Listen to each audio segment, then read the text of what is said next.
Gynae के डॉक्टरों को देख लो आप, गायनी की जो डॉक्टर है, जितने बच्चे ऑपरेशन से हो रहे हैं, क्या ये नेचुरल है? किसी मखलूक के बच्चे इसने ऑपरेशन से नहीं होते। ये तो नेचुरल प्रोसेस है ना विलादत। तो 100 में 1000 में कोई एक औरत को ऑपरेशन होना चाहिए, केस बिगड़ गया। हर दूसरी औरत का केस बिगड़ रहा है, इसका मतलब कुदरती गलत कर रही है। फिर जितनी मखलूकात हैं, बिल्ली है, गाय है, और जितने जानवर हैं, सारी जिंदगी बच्चे देती रहती हैं, एक भी ऑपरेशन से नहीं होता। खवातीन यहाँ गुस्से करती हैं कि हमें गाय बिल्ली से मिला रहे हो आप। हम गाय बिल्ली से नहीं मिला रहे आपको, हम कह रहे हैं कि ये जो प्रेगनेंसी का होना और बच्चे की विलादत, ये नेचुरल प्रोसेस है, ये कोई बीमारी नहीं है। इसमें तो डॉक्टर की जरूरत ही नहीं है आपको, ये तो आदम अलैहिस्सलाम के जमाने से होता आ रहा है ये। फिर भी हम कहते हैं एहतियातन डॉक्टर से राब्ता रखो, ताकि कोई केस 100 में एक केस बिगड़ भी जाता है, खतरा होता है। ये आजकल खुराकें ठीक नहीं है, एक्सरसाइज नहीं है, कामकाज नहीं है, लेकिन रहेगा तो नेचुरली ना। तो 100 में कोई एक ऑपरेशन हो सकता है, 100 में 70-75 ऑपरेशन हो रहे हैं, 10-20 नॉर्मल डिलीवरी हो रही है, और वो भी पहला बच्चा नॉर्मल, अगला वो जिसके नॉर्मल हुई अगला वो भी ऑपरेशन से। तो इसका क्या मतलब है? ये गायनी के डॉक्टरों की धांधली है या नहीं? आप कहते हैं खुराकें चेंज हो गई, तो बिल्लियां कौन सा देसी मुर्गियां खा रही हैं? बिल्लियां भी तो यही मुर्गियां खा रही हैं, क्या ख्याल है? यही केमिकल वाला पानी पी रही हैं, यही देसी मुर्गियां खा रही हैं, फार्मी मुर्गियां खा रही हैं वो। तो एक नेचुरल अमल था, उसको क्या बना दिया है? और अभी मेरे यहां बच्चे की विलादत हुई है। अपनी बातें इंसान शेयर नहीं करता, लेकिन आप में कॉन्फिडेंस पैदा करने के लिए जिस गायनी के डॉक्टर से इलाज चल रहा था घर वालों का, उसने का ऑपरेशन है। एन वक्त मैं बैरून मुल्क में था, यूरोप के सफर में था। घर वालों से मैंने बोला फौरन हॉस्पिटल चेंज करो। घर वालों से मैंने बोला फौरन से पहले क्या करना है? Hospital change. फौरन हॉस्पिटल चेंज हुआ है और अल्हम्दुलिल्लाह नॉर्मल डिलीवरी हुई। वो डॉक्टर जानने वाली थी, मैंने कहा भाई ये ऑपरेशन बताया, उसने कहा कोई मेरे पास पेशेंट भेज दे। पेशेंट को देखा तो भाई उसमें कोई ऑपरेशन नहीं, नॉर्मल डिलीवरी। समझते हो कि नहीं समझते? तो हम थे, हमारे 16 बच्चे हैं भाई, हमें नहीं पता होगा तो किसको पता होगा? समझ रहे हो? ये तसाई बन चुके हैं। वजह उसकी है कि अस्पताल एक टास्क देता है। 2 वजह से ऑपरेशन होते हैं, 3 वजह से। एक वजह तो वाकई वैलिड होती है, वाकई बाज माओं को मौत का खतरा होता है, मैं इसको मानता हूं। 100 में एक आध ऐसे होते हैं कि डिलीवरी के दरमियान मौत का खतरा होता है, तो वो ऑपरेशन ही करना पड़ता है। लेकिन वो 100 में 1-2 हो तो समझ में आती है बात। ज्यादातर क्या हो रहा है, अस्पताल ने टास्क दिया होता है कि जी बच्चा जो है, अस्पताल ने डॉक्टरों को टास्क दिया होता है इतने पैसे हमने कमाने हैं, वो ऑपरेशन के बगैर कमा नहीं सकते। अस्पताल लॉस में जा रहा होता है कि इस दफा फैमिली प्लानिंग पर लोगों ने ज्यादा अमल किया, बच्चे मार्केट में कम आ रहे हैं, तो हमारे पैसे कम बन रहे हैं। ठीक है ना? इससे भी ज्यादा मसला ये होता है कि डॉक्टरों के पास टाइम नहीं होता, क्योंकि नेचुरल और नॉर्मल डिलीवरी वो अल्लाह की मर्जी से होती है, वो डॉक्टर की मर्जी से बोलो नहीं। उसमें एक एग्जैक्ट डेट देना मुमकिन नहीं होता डॉक्टर के लिए कि जी इस तारीख को बच्चा होगा।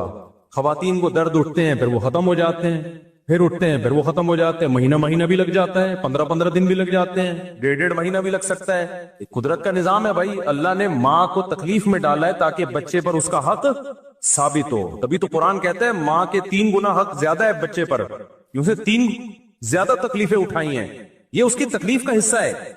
अब क्या होता है, डॉक्टर साहबा उनको ये मसला होता है कि भाई अगर ये इसको अपने हाल पे छोड़ दिया जाए तो पता नहीं अगले हफ्ते हो कि 2 हफ्ते बाद मार्केट में बच्चा आए, 1.5 हफ्ते बाद आए, तो मैं इंगेज रहूंगी। इसके मुझे कोई अलग से पैसे ना सवाब मिल रहे हैं, ना सवाब तो मिल रहा होता है, लेकिन सवाब पे कौन यकीन करता है? पैसे तो मिल नहीं रहे। लाओ भाई चापड़ लेकर आओ, कैंची लेकर आओ, छुरी लेकर आओ, ठीक है ना? नहीं है बात, मेरा ख्याल है चापड़ छुरी, वो चापड़ छुरी, वो जरा तमीज वाला चापड़ होता है वो चापड़ ही है। कितना खतरनाक प्रोसेस है यार ये ऑपरेशन का।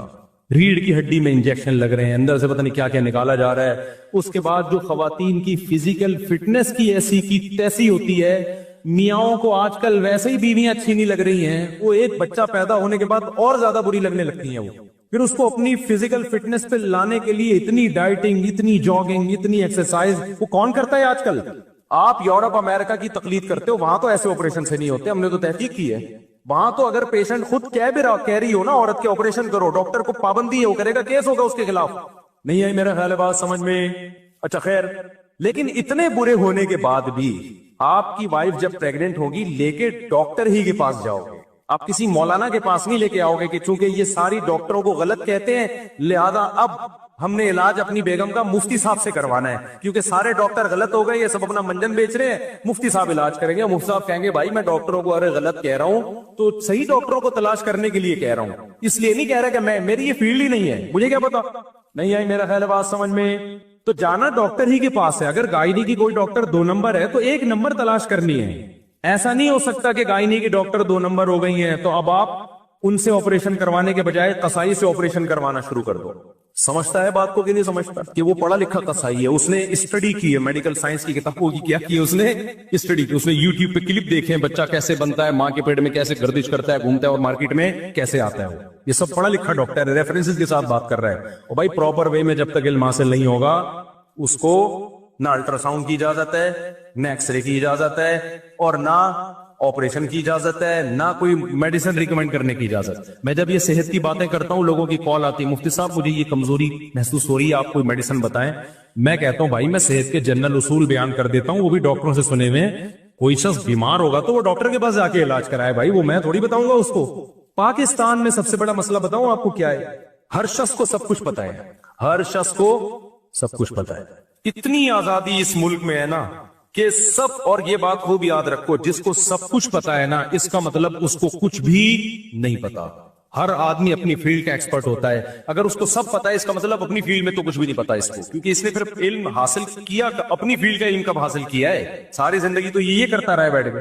तो मैं समझा पा रहा हूं अपनी बात। तो इसलिए दीन का इल्म मसाइल प्रॉपर उलमा से पूछने पड़ेंगे। और ये जब इश्काल हो कि मौलवियों में इतने 2 नंबर हैं, वो पकड़ा गया, वो चोरी करते हुए पकड़ा गया, वो करप्शन में पकड़ा गया, वो गलत मसाइल बताता हुआ पकड़ा गया, तो भाई पकड़े तो डॉक्टर भी जा रहे हैं, पकड़े तो सियासतदान भी जा रहे हैं, फौज में भी बहुत से लोग पकड़े जाते हैं। अब आपने कहा कि क्योंकि फौज में फला फला करप्ट है लिहाजा फौज ही उड़ा दो पूरी। अब बॉर्डर की हिफाजत जो है वो चौकीदार करेंगे, जो हमारे घर के गली के गार्ड है वो बॉर्डर की क्या करेंगे? अबे भाई जैसा मर्जी है बॉर्डर, उसी वो फिर ट्रेनिंग याफ्ता लोग हैं। और जैसे भी है, करप्ट हो, नेक हो, 1 नंबर हो, 2 नंबर हो, जो जिसका काम उसी को साझे। बचपन में ये सुनते थे भाई, जिसका काम उसी को साझे। वो असल में ये इसके पीछे एक मिसाल है। एक बंदर ने बढ़ई को देखा, बंदर ने, ये कहते हैं जिसकी जो फील्ड नहीं है जब वो उसमें घुसता है तो ये होता है। एक बंदर ने बढ़ई को देखा, कारपेंटर को, कि वो लकड़ी चीर रहा है ना, कुल्हाड़े से दरख्त की लकड़ी के 2 हिस्से करता है और फिर बीच में पत्थर घुसाता है, फिर यूं ऐसे होता है ना, चिरते चिरते पूरी चिर जाती है। बंदरों की आदत होती है, काम आता नहीं है लेकिन नकल उतारनी। बंदर ने क्या किया? बंदर ने कुल्हाड़ा लेके ना, जब बढ़ई अपने किसी काम से गया तो बंदर को आदत होती है, ओ भाई तू कारपेंटर नहीं है, तू छोड़ देते हैं ये काम, बोलो नहीं। वो सरीना मार्केट है ना मोबाइल की, यहाँ मैं खड़ा हुआ था तो एक आदमी मुलाजमत पे किसी ने रखा हुआ, और एक शख्स को रखा हुआ वो मोबाइल की रिपेयरिंग के लिए, एक को रखा हुआ मोबाइल बेचने के लिए, और एक सॉफ्टवेयर इंजीनियर होगा मोबाइल का, उसको मोबाइल की रिपेयरिंग के लिए रखा हुआ। अब क्या हुआ है कि एक कस्टमर आया, तो कस्टमर ने क्या किया कि अपना मोबाइल दिया कि मेरा मोबाइल खराब है, काइंडली आप इसको ठीक कर दें। तो जो इंजीनियर था वो ठीक करने लगा, तो जिसको रखा हुआ था ना झाड़ फूंक के लिए, और कोई कस्टमर आए तो डब्बा उठा के दिखाओ, वो उसके काम में घुस रहा है, वो उसके काम में घुस रहा है कि यूं नहीं यूं कर ले, और देख भी रहा है कि क्या कर रहा है। तो मैंने देखा वो जो दुकान का ओनर था ना, उसको आया गुस्सा, बोला तेरा जो काम है तू वो करना। उसको बुरा भला कहना शुरू कर दिया कि अबे तू अपने काम को फोकस करना, कस्टमर खड़े हुए हैं मोबाइल मांग रहे हैं, तू इधर घुस रहा है, या तो तू भी पढ़ ले फिर हम तुझे भी यहाँ बिठा देंगे। तो मुझे उसका स्टाइल पे बड़ी हंसी आ रही थी ना, जो दुकान के मालिक को गुस्सा आ रहा था, उसको गुस्सा इसलिए आ रहा था, उसको पता था इससे मेरे बिजनेस की ऐसी की तैसी हो जाएगी। जिसका जो काम है अगर आप वो दूसरा करने लगे ना तो सारा निजाम तबाह होता है, दुकानें तबाह हो जाती हैं। अब आप अंदाजा लगाओ, जो आलिम नहीं है वो उलमा की फील्ड में घुसा हुआ है, जो डॉक्टर नहीं है वो डॉक्टरों की फील्ड में घुसा हुआ है, जो हकीम नहीं है वो हकीमों की फील्ड में घुसा हुआ है।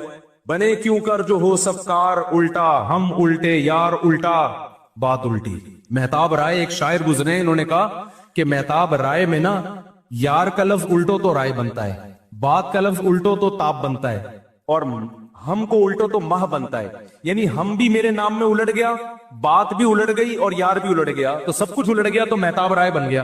तो उसने कहा हमारा काम बनेगा कैसे, हमारे यहाँ सब चीजें क्या हैं, उल्टी में। कल एक साहब मेरे पास आए और मुझे कहने लगे मुफ्ती साहब जो काम करो उल्टा हो जाता है। मैंने कहा काम ही उल्टा किया करो ताकि सीधा हो जाया करे। आई एकदम वो हंस के चला गया ना।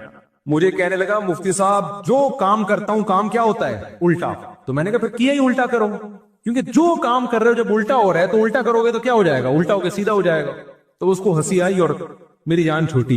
अब मैं उसको क्या बैठ के समझाता है यार, ऐसा दुनिया में कोई नहीं होता, आप काम ही गलत कर रहे हो। अच्छा खैर, तो क्या कह रहा था मैं, जल्दी से बात, जल्दी से, अब टाइम 2 मिनट रह गए। हाँ, बंदर वाली मिसाल दे रहा था تو بندر نے کیا کیا, وہ دیکھا نا کہ وہ ہمارے حضرت یہ لطیفہ سنایا کرتے تھے کہ جس کی جو فیلڈ ہے نا اس کو اسی میں رہنے دو. تو حضرت یہ لطیفہ سناتے تھے, تو اس نے کیا کیا, کلہاڑے سے نا جب وہ کارپینٹر کام سے گیا ہے تو وہ یوں کر کے چر گیا نا, چر گیا. اچھا اب اس کے جو ایٹمی اثاثے ہیں بندر کے, وہ بیچ میں. بندر کو یہ نہیں پتا تھا کہ کارپینٹر کے ساتھ ایسا نہیں ہوتا, کارپینٹر کے ساتھ ایسا, اس کے ایٹمی اثاثے محفوظ ٹھکانوں پر ہوتے ہیں. لیکن بندر کے جو ایٹمی اثاثے تھے وہ بیچ میں لٹکنے لگے اس کے بیچ میں. اب جب بندر نے کلاڑی ہٹائی ہے نا تو ایٹمی اثاثے تباہ ہو گئے اس کے. سمجھ میں آ رہی ہے بات؟ یہ ہوتا ہے کسی جس کا کام نہیں ہے نا اس کی فیلڈ میں ٹانگ اڑانے کا, حالانکہ وہ پورا اس کو کاپی کر رہا ہے کہ جی دیکھو وہ ایسے کلاڑے سے یوں مارتا ہے, پھر کلاڑا نکالتا ہے, پھر دوبارہ مارتا ہے, پھر کلاڑا. اس کو نہیں پتا بھائی تیری جو باڈی ہے اور جو ایک اسٹرکچر ہے اس میں اور انسان کے اسٹرکچر میں کیا ہے, فرق ہے. تو یہ حال ہے, یہ مثال ہے آج کل کی کہ جس کمبخت کو پاکستان میں کچھ نہیں ملتا نا وہ اس کام میں ٹانگ اڑانا شروع کر دیتا ہے جس میں اس کو نالج زیرو ہے, اور پھینکنا شروع کر دیتا ہے. اور لوگ فالو کر رہے ہیں, لوگ پڑھے لکھے کو کم فالو کرتے ہیں. آپ یوٹیوب پہ جائیں, جتنے پڑھے لکھے لوگ آپ کو نظر آئیں گے نا ان کی اسپیچ میں بہت مدلل بات ہوتی ہے, ان کی کلپ کم وائرل ہو رہے ہیں. اور آپ دیکھ لیں گے جو بیٹھ کے پھینکے جا رہے ہیں, ہنسی پھیل رہی ہے, بالغ آ رہی ہیں جب تک نہ ہو. تو خلاصہ میرے بھائی یہ نکلا ہے کہ مولویوں میں 2 نمبر ہوتے ہیں, ہم خود مانتے ہیں, ہم نے تو اس فیلڈ میں گھس کے دیکھا ہوا ہے نا, 2 نمبر ہوتے ہیں. اور اکثر تو ایسا ہوتا ہے کہ مولوی 2 نمبر نہیں ہوتے. 2 نمبر آدمی علماء کا لیبل لگا لیتا ہے, داڑھی رکھ لیتا ہے, ٹوپی پہن لیتا ہے, وہ لگتا عالم مفتی ہے, ہوتا وہ نہیں ہے. کوئی سرٹیفائیڈ مفتی اس پہ اعتماد نہیں کرتا. اور اگر کوئی 2 نمبر ہے بھی تو آپ کو علماء ہی کے پاس جانا پڑے گا. نبی صلی اللہ علیہ وسلم نے فرمایا العلماء ورثۃ الانبیاء, پیغمبروں کا سلسلہ ختم ہو گیا, اب اس امت کے علماء ہی ہیں جو گائیڈ کریں گے آپ کو. اگر آپ علماء کو چھوڑ دیا تو گمراہی ہے. اور آج کل کے جو اسکالرز آ رہے وہ علماء سے جو کٹا رہے ہیں, علماء سے میں ان کی بات کر رہا ہوں, ہر اسکالر کو میں برا نہیں کہتا, جو علماء سے کٹا رہے ہیں وہ آپ کو بند گلی میں لا کے کھڑا کر دیں گے. وہ کہاں کریں گے, ان کے اپنے پاس تو کوئی پیکج ہے نہیں. وہ اکثر باتیں ہو رہی ہے پاکستان میں انقلاب کی باتیں, انقلاب کا ان کے پاس اپنا کوئی پیکج نہیں ہے. آپ کو یہاں سے ہٹا دیں گے, ان کے پاس بھی کوئی پیکج نہیں ہے, اور آپ بند گلی میں. ایسی بہت تحریکیں تنظیمیں چلی ہیں پاکستان میں, یہ علماء جہاد نہیں کر رہے, یہ علماء انقلاب کی بات نہیں